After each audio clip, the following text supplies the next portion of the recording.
Assalamualaikum warahmatullahi wabarakatuh.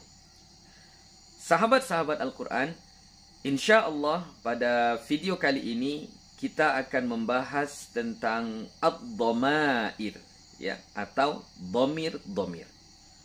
Dhamir dalam bahasa Indonesia kita sebut juga dengan kata ganti, ya. Dan kata ganti ini biasa, bahkan sangat biasa kita gunakan dalam percakapan kita sehari-hari. Seperti misalnya saya, kita, kamu, dia, mereka, kalian, dan seterusnya. Maka kata-kata ini itu disebut dalam bahasa Arab dengan istilah dhamir. Dhamir di dalam bahasa Arab itu nanti terbagi. Pertama, terbagi 3 menurut kedudukannya atau menurut mahalnya. Posisi dia dalam kalimat itu sebagai apa. Maka nanti di situ dapat kita jumpai namanya ada yang disebut dengan dhamir rafa', ya, karena dia menempati tempat rafa' seperti fa'il atau naibul fa'il, ya, atau mubtada dan seterusnya. Ada juga nanti dhamir itu disebut dengan dhamir nasab, ya, dhamir nasab. Kenapa dia disebut dhamir nasab? Ya, karena kedudukannya, mahalnya, mahal nasab, ya, tempat yang dia duduki di kalimat itu adalah tempatnya nasab, ya, seperti maf'ulun bih dan lain sebagainya. Yang ketiga, dhamir itu nanti ada juga yang disebut dengan dhamir jar, ya. Kenapa dia disebut dengan dhamir jar? Karena kedudukannya, mahalnya menempati i'rab jar, ya. Mungkin jadi jar majrur, ya, karena ada huruf jar sebelumnya, atau karena dia menjadi mudhafun ilaih, ya. Itulah pembahagian dhamir dari segi kedudukannya, yaitu ada dhamir rafa', ada dhamir nasab, dan ada juga dhamir jar. Kemudian kalau sekiranya dhamir itu nanti dibagi dari cara penulisannya atau bagaimana keadaan dia ketika dituliskan dalam satu kalimat, maka dhamir itu nanti terbagi 2, ya. Ada yang dhamir muttasil, ada yang dhamir munfasil, ya. Ada dhamir muttasil, ada dhamir munfasil. Muttasil, ya, dhamir muttasil. Muttasil itu artinya bersambung. Jadi dhamir ini dia bersambung dengan kalimat sebelumnya. Jadi kalau kita jumpai nanti dhamir itu ditulis bersambung dengan kalimat sebelumnya, maka itu adalah dhamir muttasil. Tapi kalau sekiranya nanti dhamir itu tidak bersambung dengan kalimat sebelumnya, atau dia berdiri dengan sendirinya tanpa bersambung dengan kalimat sebelum dan sesudahnya, maka itu disebut dengan dhamir munfasil, ya. Karena munfasil itu artinya terpisah. Dia tidak bersambung, tidak menyatu dengan kalimat yang ada pada sebelumnya. Jadi, secara keseluruhan nanti bisa kita sebutkan dhamir itu ada yang dhamir rafa' muttasil, ada juga dhamir rafa' munfasil, ya. Sudah 2. Kemudian nanti ada juga dhamir itu dhamir nasab muttasil, ada juga dhamir nasab munfasil, ya. Sudah 4. Kemudian yang kelima ada yang disebut dengan dhamir jar muttasil, ya. Untuk jar dia semuanya muttasil, tidak ada yang munfasil. Jadi saya ulangi lagi, dhamir itu nanti terbagi kepada 5. Yang pertama dhamir rafa' muttasil, ya. Kedua dhamir rafa' munfasil.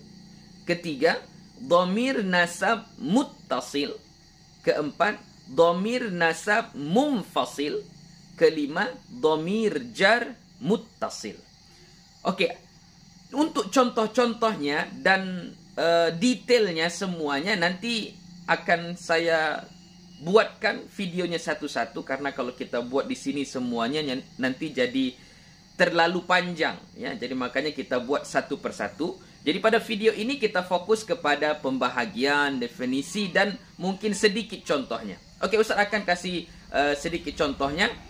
Yang pertama, coba kita lihat di dalam Al-Quran surah Al-Kafirun, ya, kita ambil dari surah yang pendek-pendek saja. Surah Al-Kafirun ayat yang keempat. Wala ana abidum ma abadtum, ya. Wala ana. Jadi ana di sini adalah dhamir. Dhamirnya dhamir rafa, ya, karena dia menempati tempatnya rafa, ya. Dhamir rafa. Kemudian tengok pada tulisannya, dia bersambung dengan kalimat sebelumnya atau tidak? Ya. Kita lihat tulisan ana tidak bersambung dengan la. Wala itu satu kalimat, ana satu kalimat pula. Ya. Jadi karena dia tidak bersambung, maka kita sebut dia munfasil. Maka ana adalah dhamir rafa munfasil. Okey. Kemudian di ujung ayat itu abadtum, ya, abadtum. Ada lafaz tum di situ, tum. Maka tum di situ adalah dhamir rafa, ya, karena mahalnya mahal rafa, tempatnya dia menduduki tempat rafa. Nanti dia jadi fa'il di situ, ya. Maka tum di situ adalah dhamir rafa. Sekarang kita tentukan dia ini muttasil atau munfasil. Tengok tulisannya, dia bersambung atau tidak dengan kalimat sebelumnya. Ternyata dia bersambung. Abadtum, ya kan? Abadtum, dia bersambung. Maka tum di situ adalah dhamir rafa muttasil, ya. Muttasil, bersambung. Okey, sudah dua. Kemudian kita lihat pada surah An-Nasr ayat yang ketiga, ya, ayat yang ketiga. Fasabbih bihamdi rabbika wastaghfirhu, ya. Yang kita maksud di situ lafaz rabbika. Rabbika di situ di ujungnya ada ka, artinya engkau. Ka. Okey, ini adalah dhamir jar, ya, karena mahalnya mahal jar nanti. Jadi mudhafun ilaih, ya. Jadi mudhafun ilaih. Jadi mahalnya mahal jar, tempatnya tempat jar. Sekarang dia ini muttasil atau munfasil. Tengok kalimatnya. Dia bersambung tidak? Rabbika bersambung dengan kalimat sebelumnya. Maka ka di situ adalah dhamir jar muttasil, ya. Bersambung. Dhamir jar muttasil. Kemudian tengok di ujung tadi. Wastaghfirhu. Wastaghfirhu. Hu di situ artinya dia. Dia itu adalah dhamir juga, ya kan? Dan beristighfarlah kepadanya. Memohon ampunlah kepadanya.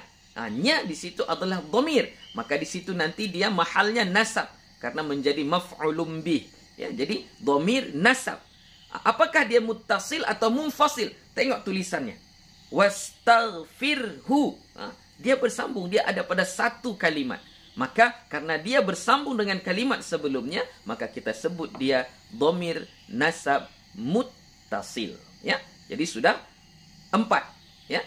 Yang terakhir dhamir nasab munfasil yang belum ada, ya. Tadi sudah ada dhamir rafa muttasil, sudah ada dhamir rafa munfasil, kemudian sudah ada dhamir nasab muttasil dan sudah ada dhamir jar muttasil. Yang belum ada dhamir nasab munfasil. Okey, untuk dhamir nasab munfasil bisa kita tengok di awal Al-Quran, yaitu di surah Al-Fatihah ayat yang ke-5, ya.